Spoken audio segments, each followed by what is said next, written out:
سمندر کے اندر ڈوبی ہوئی ہزاروں سال پرانی سٹی سے لے کر عجیب و غریب دکھنے والے کریچرز تک، انڈر واٹر ریور جیسا فنومنا ہو یا پھر سمندر کے باٹم سے ملنے والا خزانہ، چاہے اوشن ہو، ریورز یا پھر لیکس، دنیا میں پانی کے اندر بے شمار مسٹریز پائی جاتی ہیں اور پچھلی کئی صدیوں سے ان مسٹریز نے ہم انسانوں کو حیرت میں ڈال رکھا ہے۔ لیکن جیسے جیسے ٹیکنالوجی ایڈوانس ہوتی جا رہی ہے ویسے ویسے اوشن مسٹریز میں اضافہ بھی ہوتا جا رہا ہے، اور اس کے ساتھ ساتھ ہم کئی مسٹریز کو سالو کرنے میں، ان کے راز جاننے میں کامیاب بھی ہو رہے ہیں۔ ان سمندر میں ارتھ کوئکس اور والکینو پھٹنے سے بہت بڑی ویوز پیدا ہوتی ہیں۔ ان ویوز کو سونامی کہا جاتا ہے، جو بڑی تیزی سے ساحل پر موجود پورے کے پورے شہروں کو اپنی لپیٹ میں لے لیتی ہیں۔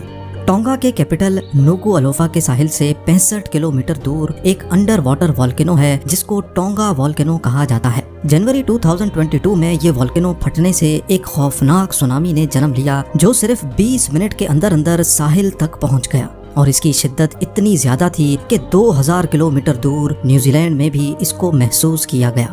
ٹونگا والکینو کو مزید اینالائز کرنے کے لیے جب اس کی سیٹلائٹ فوٹیج کا معائنہ کیا گیا تو ایکسپرٹس یہ دیکھ کر حیرت زدہ رہ گئے کہ اس والکینو کی شدت ہیروشیما پر گرنے والے نیوکلیئر بام سے بھی 100 ٹائمز زیادہ تھی۔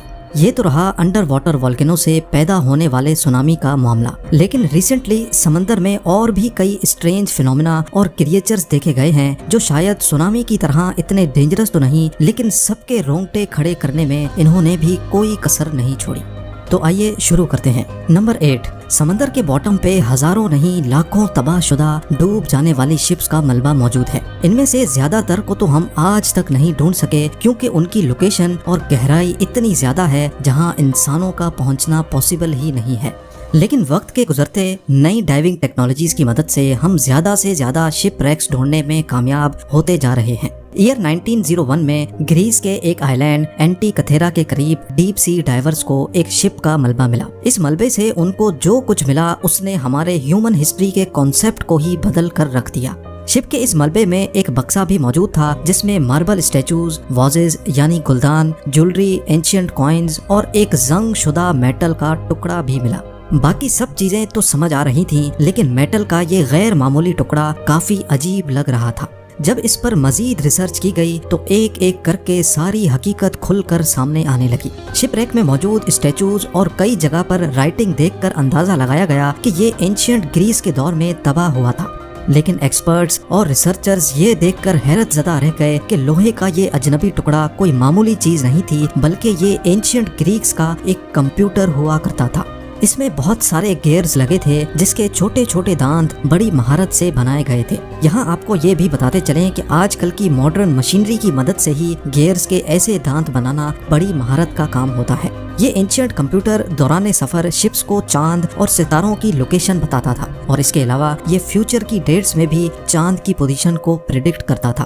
اب سوال یہ ہے کہ اس دور میں شپ کیپٹنز کو چاند کی لوکیشن پریڈکٹ کرنے کی آخر کیا ضرورت تھی؟ اصل میں چاند کی گریویٹیشنل پل کی وجہ سے سمندر میں لہریں پیدا ہوتی ہیں۔ ان لہروں میں کیپٹن کو شپ کنٹرول کرنے میں کافی پرابلم ہوتی تھی، اسی وجہ سے وہ کوشش کرتے تھے کہ اپنا سفر تب کنٹینیو کیا جائے جب چاند سمندر کے اوپر نہ ہو۔ یہی وجہ تھی کہ 2000 سال پہلے اینشینٹ گریکس یہ خاص میکینیکل کمپیوٹر استعمال کیا کرتے تھے۔ نمبر 7، آسٹریلیا کے ایک آئی لینڈ نیو گینی سے 1800 کلومیٹرز دور سمندر کا یہ حصہ اپنے اندر اتحاد کی کئی تلخ یادیں چھپائے بیٹھا ہے۔ چک لگون کے نام سے جانا جانے والا یہ سمندر کا وہ حصہ ہے جس کے باٹم پر بے شمار fighter jets, ships, tanks, trucks اور آرٹلری شیلز کا ملبہ موجود ہے۔ یہ سب دیکھ کر ڈیپ سی ڈائیورز کو ورلڈ وار 2 کا وہ دن یاد آتا ہے جب امریکہ نے آپریشن ہیل اسٹون کر کے جاپان کی 40 warships, 2 light cruisers, 4 destroyer ships, 9 auxiliary ships, 2 درجن سے زیادہ کارگو ویسلز اور 250 ایئر کرافٹس کو تباہ کر دیا تھا۔ آج بھی چک لگون کو انڈر واٹر گریو یارڈ کے نام سے یاد کیا جاتا ہے، جہاں صرف چند ہی گھنٹوں میں ہزاروں جانیں سمندر کی نظر کر دی گئی تھی۔ نمبر 6، انٹارکٹیکا میں جمے ہوئے اوشن کے نیچے موجود یہ یاٹ ایک فلم کی شوٹنگ کے دوران طوفانی لہروں میں ڈوب گئی تھی۔ انٹارکٹیکا کے میکسویل بے میں ایک برازیلین جرنلسٹ اس یاٹ میں 4 فلم کریو کے ساتھ آئس برگ سے ہوتا ہوا ایک فلم کی ڈاکیومنٹری کی شوٹنگ کے مقصد سے گزر رہا تھا۔ تبھی ان کا راستہ تیز طوفانی لہروں نے روک دیا۔ طوفان کی شدت اتنی زیادہ تھی کہ ان کی یاٹ برداشت نہ کر پائی اور پانی میں الٹی ہو کر آہستہ آہستہ ڈوبتی چلی گئی۔